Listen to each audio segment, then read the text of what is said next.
I wake up with the worst hangover ever. My brain pulsates like a heart in a skull that's 3 sizes too small. What did I drink last night? I try to recall the night before, but nothing comes to mind. This kind of pain I associate with raucous celebrations like, I can't remember. My dry tongue scrapes the top of my mouth like sandpaper on rocks, and I turn in my bed, only to flop onto cold concrete. Holy Look, everyone! A new fish! I don't recognize the voice and immediately try to scramble to my feet, but only tangle up my legs. Before I can make up from down, I'm grabbed roughly by my shoulders and hoisted to my feet. My back slams painfully against something hard, and it jars my eyes open. It takes a moment to focus, but my vision slowly reorients. The face that greets me is something straight out of Oz, and I don't mean Dorothy and the Munchkins. The man before me is tall and muscular. His head is clean shaven, and 2 teardrops are inked below his eyes. Tucking out just beneath the sleeves of his orange jumpsuit are a matching pair of tattooed swastikas on each wrist. He grins eagerly at me, leans close to my neck, and breathes in deeply. Ooh, he still got that new fish smell. Me and you are going to have some fun. Every horror story about prison runs through my mind. I squirm and try to break his grip, making the brute laugh harder. He thrusts his forehead forward, and my head snaps back. My hangover explodes in my head, and I taste blood. As my vision clears, I see the skinhead licking my blood from his lips. Tastes better than he smells. Hasten you to the morrow? Let yonder be until golden embraces evaporate us all. I think the gibberish is from the blow to my head, but the skinhead freezes. Glancing over his shoulder, I see 2 men approaching us, each also sporting orange jumpsuits. Glancing down, I realize that I'm wearing the same outfit. There's a letter D over each of our shoulders, followed by a string of 4 numbers. D0357 is the number belonging to the man that spoke. He's paunchy with tan skin. Coppery coils make up his hair with a beard to match. He smiles at me. The other, D1012, looks like he's never smiled in his life. He's shorter and half the weight of my bald menace, but there's no trace of fat on his body. He's all lean muscle with a patchwork of scars for a face, and his dark hair has been sheared close to his equally dark skin. D1012 plucks a cigarette from behind his ear, strikes a match with his thumb, and brings the flame to his lips. You heard him. D1012 exhales a dark cloud of smoke as he speaks. Doesn't mean I fucking understood him. The brute, D3559, growls. Yeah, it's all about context. D1012 flicks some ash to the ground. This doesn't concern you, Bender. Nope. D1012, Bender, I suppose, shrugs his shoulders. But it concerns Jive for some reason, and you know we're a packaged deal. D3559 tightens his grip on my shoulders, and then suddenly, Bender is standing between us. D3559 is so shocked that he lets go and stumbles back. Bender inhales smoke again but doesn't say a word. He doesn't need to. D3559 shoves his hands into his pockets, turns to the side, and spits, doing his best to look unimpressed. Fucking fish is too scrawny anyways. As the giant stalks away, I let out a breath and immediately tremble to my knees. My breath comes in quick breaths, too fast for me to keep up. Someone offers a hand to me, and I see that it's, what did Bender call him? Jive? I take his hand, and he helps me to my feet, smiling with genuine warmth. The tides of Aquarius are anon serendipitous. Happy Christ-giving in somber Jupiter. I have no clue what the words mean, but they wash me in a warm comfort that I haven't felt since I woke up, so I nod my thanks. Jive's grin broadens, and he points to Bender. I, Pontus Maximus. And then he taps his chest. He who walks in the light has nothing to shed. Bender slinks up to the wall next to me. Your name. He's asking for your name, I think. My mouth and tongue move on reflex, starting to make shapes and sounds that they must have done thousands of times. But they freeze before any sound comes out, and my mind goes blank. My name. What the hell is my name? I close my eyes and reach past the pain in my head, but nothing comes. I try to remember my birthday, my parents, hell, my fucking favorite color, but nothing comes to mind. There are a ton of references to pop culture and the faint memory of sleeping in a bed much larger than the one that I tumbled out of, but no specifics come to mind. A terror more imposing than being manhandled by a neo-Nazi shakes my body. Bender's nose turns up like he smelled something foul. Wiped. Damn it, Jive. You had me wave my dick in front of Mueller for a wipe? They're nothing but trouble. Jive smiles brightly. The mouse in the doorknob often grins in mournful jubilation. Yeah. Bender drops his cigarette, then grinds it with his shoe. Says you. Well, come on, new guy. Might as well meet the rest of D-Class. I have no idea what Jive is saying and barely grasp the meaning of Bender's words. The blackness of my mind has sent a hollow feeling in my chest as my body fills with dread, pinning me to the wall. Who am I? What am I doing here? I open my mouth, but my throat is too tight to form words. Bender presses off from the wall and walks away. Jive wraps his hand gently around my wrist and guides me after him. 6 cots are clustered at the center of the room. The cover on one has been ripped to the side and tangled on the floor. I'm guessing that one is mine.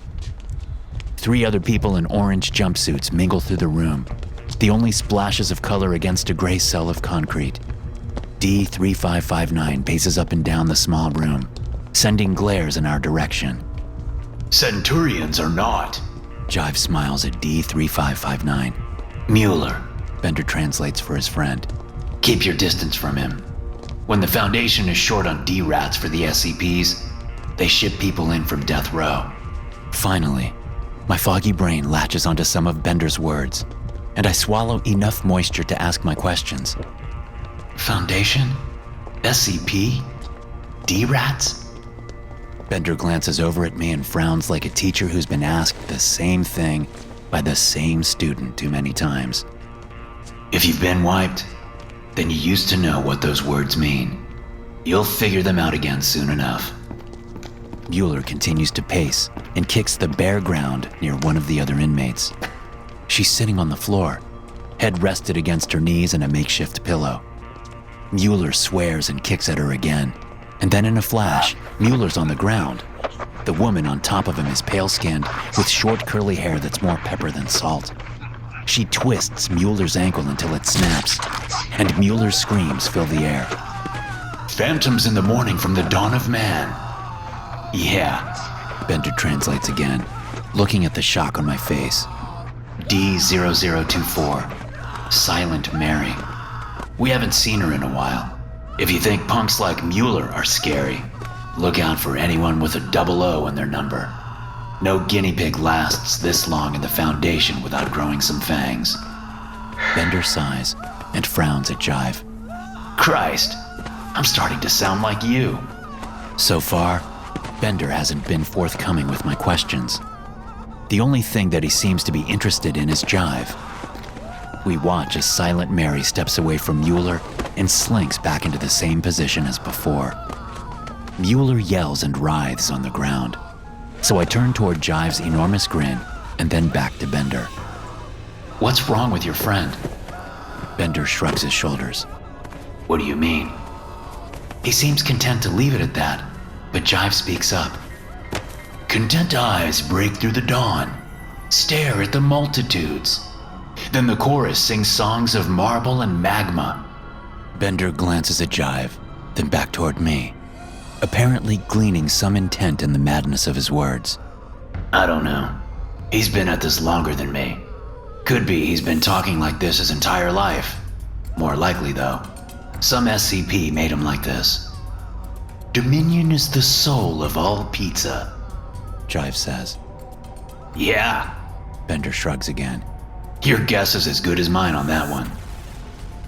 Something clicks in my mind at Bender's words. Specifically, double O's like Silent Mary and Jive being a prisoner longer than him. His number is greater than Jive's. Do the numbers indicate how long someone has been a prisoner?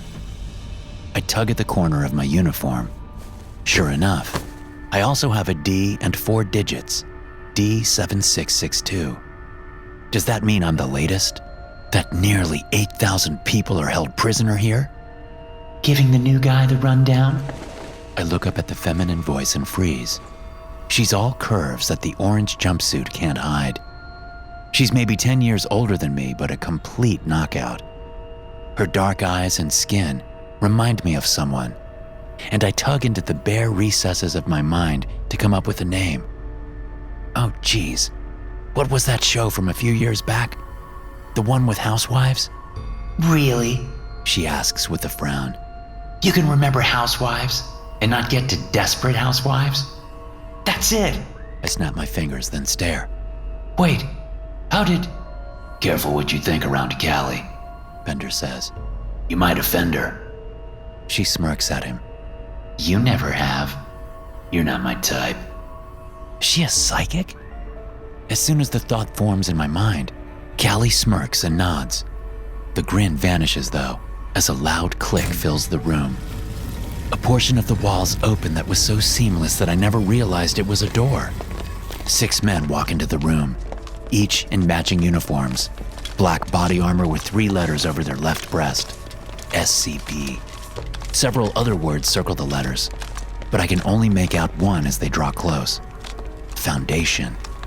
Shit, Bender sighs. Johnson, that's never a good sign. The large man at the center of the new group places a hand on the gun at his hip. On the other side is a large knife. D-Class, up against the wall now. They seem to be the ones in charge, and I open my mouth to ask questions, but Calli shakes her head. Bender slaps me on the shoulder, and Jive takes me by the wrist again as they lead me and stand against the wall. Silent Mary takes her time standing and joins us, but even the guards give her a wide berth. Bueller continues screaming and cursing on the floor, and Johnson stands over him. Maybe you didn't hear me, D3559, so let me repeat myself. Get your inbred ass up and against that wall right fucking now. Fuck you, Screw! Mueller screams. That crazy bitch broke my fucking ankle! Johnson rears his foot back and slams it into Mueller's stomach. As the breath is knocked from his lungs, Johnson upholsters his gun and places the barrel to the ex-con's head. Did I ask you about your fucking ankle? You want to know what happens to rejects who can't do the one fucking thing they're here for? Mueller's eyes widen as Johnson pulls the gun's hammer back with a loud click. He nods, and Johnson takes a step back, but keeps the gun aimed at him the whole time.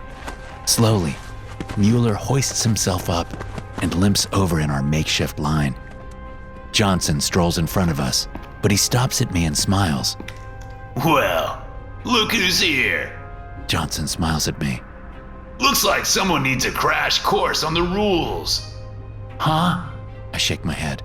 Look, man, I just woke up here and... Johnson grabs me by the throat and pins me to the wall. A gag escapes my lips as he shoves the gun against the side of my head. One rule. You do what we fucking tell you, and you might live. You don't, and you definitely fucking die. Ah, Christ, Johnson. Bender steps off the wall and doesn't flinch as the other guards upholster their guns and point them at him. The new guy's wiped. He's already scared out of his mind. You don't have to go all Guantanamo to keep him in line. Johnson drops me and glares at Bender. You looking for some new scars? Why not? Bender smiles for the first time since I met him. Your mom likes them. She tells me so every time I sneak out of here. The room goes completely quiet. The silence breaks as Johnson slams the butt of his gun across Bender's forehead. He falls back against the wall before slinking to the ground. A purple mass raises in the flesh above his eye, with a fresh cut at the center, pouring blood down Bender's face. Jive's face transforms into fury. All previous signs of jovialness vanish as he steps forward, and Johnson trains his gun on him. You want some too, Mushmouth? Enough, Johnson. The voice that speaks through the walkie-talkie across the guard's chest is high-pitched and young, even through the static. They're no use to us dead. Escort them to the testing site. Johnson's whole face twists, unable to conceal his rage. But he holsters his gun and clicks his radio. Copied. Jive and I help Bender back to his feet. He doesn't even stumble as we march out single file. I wait until Johnson is out of earshot before putting my hand on Bender's shoulder. Thanks for that. Bender shrugs. That wasn't for you, new guy. That was recon. The guards lead us into a perfect square of a room. Like our quarters, the room is sleek and nondescript, but several people in white coats stand waiting for us. The outside of the floor has been lined with yellow tape. Standing at the center of the room is a red plastic bucket resting on a stool. A hose descends from the center of the room, bulky and long, something you would find on the back of a fire engine. Ah, there you are. The voice is the same from the radio. Though his voice is high-pitched, the man is middle-aged. Coupled with his bald head, short stature, and chubby stomach, he gives the impression of a eunuch. D-class to this wall, please. Johnson, you and your men, take your positions. We're almost done setting up. Bender gives no sign of his defiance from earlier. He's the first to do as told, and we all follow his lead. The guards split into two teams, each taking up positions on opposite sides of the bucket. Calli lets out a breath. They're not leaving. That's good. Really? I ask, forgetting that Calli can just as easily read my thoughts. Johnson looks like he's looking for an excuse to shoot us. Oh, he is. Bender leans back against the wall. But the guards listen to the lab codes. Pinkerton doesn't want us roughed up, and he wants them close. That means they want to keep us alive for this one. Before I can ask what Bender means, Pinkerton stalks in front of us. He smiles brightly at us despite the indifference on Bender's expression and the open hostility on Mueller's. He carries a simple cardboard box with a hole cutter in the center. It reminds me of a game we used to play on Halloween, reaching in for peeled grapes and cold spaghetti and told it's plucked eyes and raw guts. I snap my eyes shut, trying to close in on the faint glimpse of a memory the box has triggered. Now then. Pinkerton's effeminate voice rings in my ears, and my mind turns blank again, so I open my eyes. You all know how this works. His glance falls on me. Oh, well, I suppose not all of you. So, let's save the newest for last, yes? Mueller is at the head of the class, and he glares at Pinkerton as he shoves his fist through the box. Pinkerton smiles while Mueller fishes around and pulls something from the box. It's a red ping pong ball with the number 3 written in black. Pinkerton moves to Silent Mary next, who pulls out a 2. It's a flush with Jive drawing a 4, then Calli a 5. Bender breaks the streak and draws a 1. Lucky number 1 again, Mr. Bender. Pinkerton chuckles. That's one way of looking at it, I guess. Bender grunts. Pinkerton doesn't offer me the box, but instead reaches in himself and hands me the last ball. And it looks like our latest volunteer is going last. I take the ball in my hand, but then stare after the doctor. Wait, volunteer? I step over the line, but Bender immediately yanks me back. He gestures to Johnson, whose hand is already on his pistol. Don't give me a reason. Listen to Pinkerton, do what he says, and you'll probably walk out of this alive. Probably isn't much of an assurance, but I look at Bender's number again. If the numbers are what I suspect, it means he's been through this a lot longer than I have. Nodding, I adjust myself in line and keep my feet behind the yellow tape. Pinkerton and the other scientists finish setting up a camera on a tripod and then aim it at us. This is SCP-864, D-testing, third trial. He clears his throat. Mr. Bender, whenever you are ready, please. Bender breaks away from us and steps to the center of the room. The sound of rushing water surrounds us, and the base of the hose swells up. The nozzle sends a steady stream of water directly into the bucket below, filling it in just a few seconds. The bucket shakes, Then a human hand breaks from the water's surface. I gasp as more hands shoot out from the water, but the rest of the subjects keep their composure, focused only on Bender. The hands fling in the air and the nearby floor as if looking for something to grab. Mr. Bender, Pinkerton says. a little closer if you will. Bender nods and steps closer. The hands now numbering 8. It's as if they can hear him as he draws closer, crawling along the floor in his direction. They slap the surface until a hand lands on Bender's shoes. It tightens its grip, but Bender brings his other foot down, and a loud crack echoes in the room. The hand lets go and falls over limp. The other hands extend towards Bender, but he bobs and weaves like a prize fighter. Another hand lands on his jumpsuit, but he quickly breaks the appendage as easily as he did the other one. The movement slows him down, and several other hands grab him by the shoulders and chest and drag him towards the bucket. Bender's shoes squeak across the floor, and he struggles the whole time, trying to break their grip.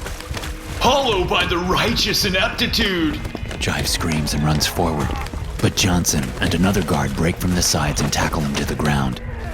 Bender screams and yanks himself back from the arms, and they tear away a section of his uniform as he does. The arms flail, waving the bright orange cloth like a flag, before retreating into the bucket, splashing water onto the ground.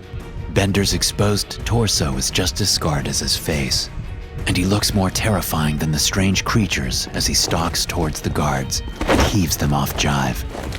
He and Johnson square off, each screaming into the other's face. Here's an idea. Bender shoves Johnson's chest. How about not tackling the one guy doing your fucking job? Johnson stumbles but regains his balance and rounds up to his full height, several inches over Bender. You don't tell me what to do. No, he doesn't. Pinkerton's voice silences the commotion. I do. And if you cannot bring yourself to do the responsibility assigned to you in this trial, I'll have your clearance revoked, your mind wiped, and put you in the cell next to Mr. Bender. You won't remember him, but I'm sure he won't forget you. The color drains from Johnson's face so fast that I know the threat isn't idle. Was that what happened to me? I glance at the other guards, anonymous beneath their helmets with visors pulled down. Had I been one of them before waking up this morning? Dr. Pinkerton, Johnson swallows. D-1012 has extensive combat training. I knew he wasn't in any immediate danger. I didn't want to interfere prematurely and ruin the experiment's results. Pinkerton works his lips up and down like he's chewing on Johnson's words. I'll accept your explanation for the time being. However, as we proceed, please remember that the other subjects aren't as experienced as Mr. Bender. Johnson nods, then takes up his position with his men again. Bender says something to Jive, and the other man nods as he helps him to his feet. The fear washes over me when the two fall back in line, and my body trembles. What the fuck is that thing? Bender looks at me with a frown. What? You've never seen a bucket before? The returning sound of rushing water drowns out my string of swears. The hose opens and sprays a fresh stream into the bucket, filling it without missing a drop. Pinkerton clears his throat again, and the scientist with the camera trains it on us again. D0012, you're up, please. Silent Mary crosses the tape and walks to the bucket at a leisurely pace. This time the appendage that springs up is a giant spider leg, red and hairy, its tip ending with a claw. The older woman shows no fear as she steps close, and one of the legs extends and wraps around her waist. Mary shushes and coos as the arms wrap around her. She brushes her hand against them and nestles her cheek against the hairy nightmare. Johnson and his men unholster the knives at their belts, perhaps too eager after their negligence in protecting Bender. Pinkerton holds up a hand and shakes his head. Mary continues to pet the legs, even as they take off her shoes and socks. They retreat into themselves and descend into the bucket, leaving Mary barefooted. Very interesting, Pinkerton says, and raises his voice louder, directing it toward the camera. It appears that the manifestations of SCP-864-1 may respond to the hostility of the subjects. After all, the hands didn't become violent with Mr. Bender. Pardon me, with subject D1012 until after he attacked it. Silent Mary doesn't give any sign that she understands Pinkerton. She rejoins us, slides down against the wall, and falls asleep in the same position I first saw her. After a few seconds of hesitation, a guard steps forward and picks up the bucket. He lets out a loud breath as he dumps the water into the drain in the floor, then returns it atop the stool. Hey Mueller, you hear the doc? Bender asks. All you gotta do is think happy thoughts. You know, same-sex marriage, interracial adoption, peace between Israel and Palestine, that sort of thing. Fuck you! Mueller growls. Pinkerton waits for the water to finish filling the bucket before speaking. D3559, please step forward. Mueller takes a steady breath and limps toward the bucket. He wears a fake smile, trying to take Bender's advice despite his bluster. The bucket wobbles, nearly tilting over, and something bolts forward. It's a giant mechanical claw that wastes no time clamping around Mueller's throat. His mouth opens, but only a gargled scream comes out. The guards rush forward and strike with their knives. Their blades clang against the steel, some bouncing out of their hands. The claw descends rapidly, dragging Mueller's face beneath the water. He kicks his legs against a loud mechanical whine, but his shoulders crunch as they're dragged past the bucket's smaller width. A spray of blood fills the air as Mueller is dragged beneath the surface, his whole body somehow devoured by the small object. Pinkerton says, his matter-of-fact tone making my fear rise higher and my body shake even more. Perhaps I was wrong with my last hypothesis. Still, we haven't seen that manifestation before. Make a note of possible countermeasures to employ for the next field test. It appears knives aren't always going to be enough. One of the researchers taps a note into a tablet, and my breath comes out in rapid, short bursts. Shouldn't they call off the experiment now? Isn't that what scientists are supposed to do when an experiment goes wrong? A gentle hand rubs my shoulder, and I look into Calli's dark eyes. Calm down, She smiles. The guards aren't going to sit on the sidelines anymore. Not after Pinkerton's threat. And remember, that one was a fluke. The ones so far have been pretty tame. She's right. Bender's appendages hadn't been too menacing. Not that I'm as tough as him, but if something like that pops up, the guards should be able to handle it. I doubt that Mueller was an ideal inmate, but they still tried to save him. And maybe I would get lucky like Silent Mary and draw something scary but harmless. The only problem is that I have shit luck. Calli chuckles. How would you know? I shake my head, smiling despite it all. Right, psychic. That's going to take some getting used to. My relief is short-lived as the same guard walks over and picks up the bucket again, this time more confident than before. When he empties it down the drain, the water is tinted red with Mueller's blood. Calli must sense my thoughts because she puts her hand in mine as I look toward the ground. D0357, Pinkerton says over the sound of rushing water. if you would be so kind. Someone pats me on the shoulder, and I look up into Jive's beaming face. Endeavors of yonder and soft, be not jealous nor gelatinous. His words are still a complete mystery to me, but the tone is kind, and his presence comforting. Even with his own possible brush with imminent death, he's taking the time to reassure me. I can see how even a hard-ass like Bender came to care for this strange man. Jive is halfway toward the bucket when it stirs. Green-gray armor rises, and the arms end with a giant crab claw. It's joined by 3 others, each of mismatching sizes. Immediately, the smaller claws jut forward and clamp onto Jive's ankles. They flip him on his back with a heavy thud. Immediately, I know that Pinkerton's theory is full of shit. This thing doesn't care about state of mind if they immediately attack Jive. Johnson and his men spring into action. Their machetes go to work against the exoskeleton. It's not as resistant as the metallic claw that killed Mueller, but it's not easy work. The guards swing their weapons repeatedly, taking several tries before they make a crack in the armored surface. The giant claw sweeps across the room, sending 2 guards flying through the air before crashing into the wall. Their knives spiral, and Calli shoves me out of the way.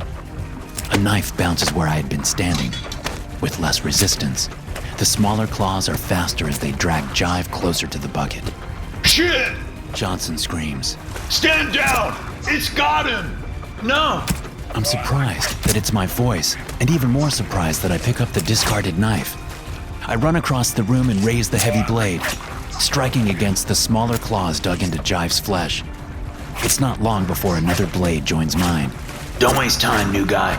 Bender's familiar gruff voice comes from beside me. Work on the parts that are already cracked. With Bender's suggestion, I strike against the chink in the armor. We fall into a steady rhythm, taking turns striking at the limb's weak point. The green shell cracks wider, revealing gray flesh underneath. Bender delivers the killing blow, severing the claw from the rest of the arm. The air fills with a pungent smell as yellow pus pours from the wound. Bender yanks me back as the giant claw slams into the ground between us. Shit, I'll keep the big one distracted. You get the last one. Bender disappears, and I get to work on the smaller claw. I can't see him anymore, but I hear the clang of metal against shell. There's no dent in the last leg, so I focus on the smaller half of the claw. I hack it again and again until it finally cracks and lets go. Bender rejoins us, and we drag Jive away, covered in the foul pus, as the claws retreat into the bucket. 6 clicks freeze us in place. Johnson and his men have their guns aimed at the 3 of us. Hold your fire! Pinkerton screams. Dr. Pinkerton! Johnson doesn't lower his weapon. They're armed! So they are. Pinkerton smiles. And by arming themselves, they were able to procure several specimens for us to study. Something that you and your men were unable to do. I'm willing to spare their lives for that. Pinkerton nods toward us. Gentlemen, please drop the knives. Otherwise, I'll be forced to tell Chief Johnson to open fire.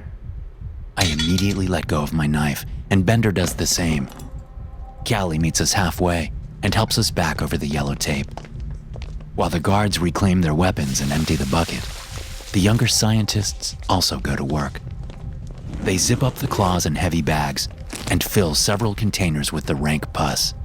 Calli draws back Jive's pants, and I cringe at the deep cuts on his legs. Shit! I wipe my mouth. He needs medical attention. He'll get it. Calli says. After the experiment, it's part of our reward. Hey, Bender says, and offers me his hand. thanks for going after Jive. My hand shivers as the adrenaline flows from my body, but I manage to pump it once in Bender's tight grip. You did the same. Jive is a friend of mine. The only one I got left. He looks me in the eye before cocking his head. Why'd you do it, though? You barely know him. I barely know anyone anymore. I think for a moment of how my body sprang into action without consideration. I don't know why I did it. It just happened. Bender glances toward the scientists as the water pours from the hose, refilling the bucket. A do-gooder, huh? Probably why they wiped you. D-2297. Pinkerton says. I'm very interested to see your results. Calli approaches the bucket as it writhes. This time, several tentacles crawl their way up from the impossible shallow depths. They take immediate notice of Calli and swarm around her. She drops to her knees, wraps her hands around her head, and screams. The tentacles recoil and retreat just as fast as they came. Bender crosses the line, and I join him. We each offer a hand to Calli. She flinches at first, but then stands on her feet. Her encounter was the quickest, but her whole body quivers with fear. Something must have happened that we couldn't see. What happened? I asked. I touched its mind, and it did the same. She shudders. Apparently, it was just as frightening for it as it was for me. Very impressive indeed, D-2997. Pinkerton smiles as the guards empty the bucket. Then, He turns to one of his researchers. Make a note that SCP-864-1 shows a vulnerability to psychic attack. Guy, It takes me a moment to realize that Calli is talking to me. don't let it take you. Trust me. You do not want to go into the bucket. Pinkerton beams as the water refills before I can answer. And last up, D7662. Take us home if you would. My legs turn to lead as I step over the line. Every effort to move forward feels forced and stalled. My vision narrows as I creep closer to the bucket, seeing it and nothing else. Something bursts from the water so fast that I can't see it. The arms are longer than any that came out before, and it smashes into the ceiling lights. The guards shout as the lights flash, causing a strobe light of pure darkness and dim light, seeming to slow time down. Through the flashing haze, I can just make out the arms. They're covered in red fur like the spider legs, but it's thicker and dripping with water. Each arm is segmented and ends in a massive hand. They remind me of something ape-like, but with too many fingers. My body shuts down, trying to make sense of the trick of the light when one hand wraps around my throat. It squeezes tight. My eyes bulge and my throat closes, pinching off my breath. I can't scream as it lifts me towards the bucket. Something hot sprays across my face and I fall to the ground. The lights flash and I see Bender standing beside me with a knife. Johnson kneels on the ground nearby, his leg bleeding, mouth open and screaming. It's like watching a stop-motion film as Bender turns toward him. In the next frame, he's behind Johnson and draws the knife across his throat. Then he kicks the body into the mass of arms. As they retreat with Johnson grasping at the hole in his throat, Bender throws the knife into a perfect arc that splashes in the bucket. The arms flee with the dead body and any evidence of the murder. Pinkerton's high voice cuts through the turmoil in the room as Bender walks me back over the line. The lights fail and plunge the room into darkness. A static hum builds up, then the lights come back on, and the guards scramble around the room. They know that Johnson is gone, but they don't realize his blood is pooled on the floor. Bender is lucky the last thing bled red, too. File an incident report. Field experiment successful, but not without Foundation casualties. Pinkerton looks over at Bender, but he stares off with the same indifference he's shown for everyone except Jive. The camera is tipped over and broken. I wonder how long Bender took to cover his tracks before stepping in to save my life. Suddenly, the heaviness in my legs goes light. The weightless sensation spreads up my body and into my brain. I feel light as a feather as I tilt back. Careful! Calli yells. He's going to... Something heavy hits my head. I wake up to the sound of hushed voices and the smell of tobacco. Closing my eyes tighter, I pretend it was all a dream. But when I crack open my eyelids, I see the same orange jumpsuits as before. Calli, Bender, and Jive sit around in a makeshift circle. Not far off from them is Silent Mary, slumped against the wall, a needle in her arm just below the tightened tourniquet. Bender is smoking a cigarette, a newly opened carton by his feet, while Calli and Jive are scarfing on a mountain of junk food. Not bad for your first time, guy. Bender doesn't turn his head. He just exhales a cloud of smoke into the air. Sorry about the lame nickname you got stuck with. Hey, Calli frowns at him. it was fitting at the time. And we couldn't just keep calling him New Guy. Yeah, Bender scoffs. cutting it in half is way better. A flower by any other ray doth taste as exuberant. Jive smiles at me. This time his words bring no comfort. I reach my hands to my mouth to keep from screaming. The first time, all their numbers, they're thousands apart from mine. How many experiments have they done? I can't go through something like that again. I have to get out of here. I don't know how, but I need to get the fuck out of here. Bender, Calli clears her throat. Guy's having the thought. Yeah, his initiation wouldn't be complete without it. Bender picks himself up from the floor and sits down in the cot across from me. He hands me a bottle of beer, and I look at it. The label says Steel City, and there's something familiar about it. Here's your cheese. Cheese? He nods. We're rats in a maze. Every time we get through one, they patch us up and give us a reward. Keeps us motivated until the next one. His words are no comfort, but I never needed to drink more. I twist the cap off and take a drink. The beer is a cold comfort on my raw throat, the taste soothing in ways that I can't describe. I bring the bottle to my lips and don't put it down until it's empty. Bender has a fresh one ready for me. You know, I have Johnson to thank for my nickname. He pauses and runs a hand over his scars. He gave me most of these. I got what most people call a problem with authority. On my first day here, Johnson makes a big proclamation that he's going to break me. He spent the next 3 years doing every sadistic punishment I know. Even came up with a couple that were new to me. A friend of mine said I bend, but I don't break.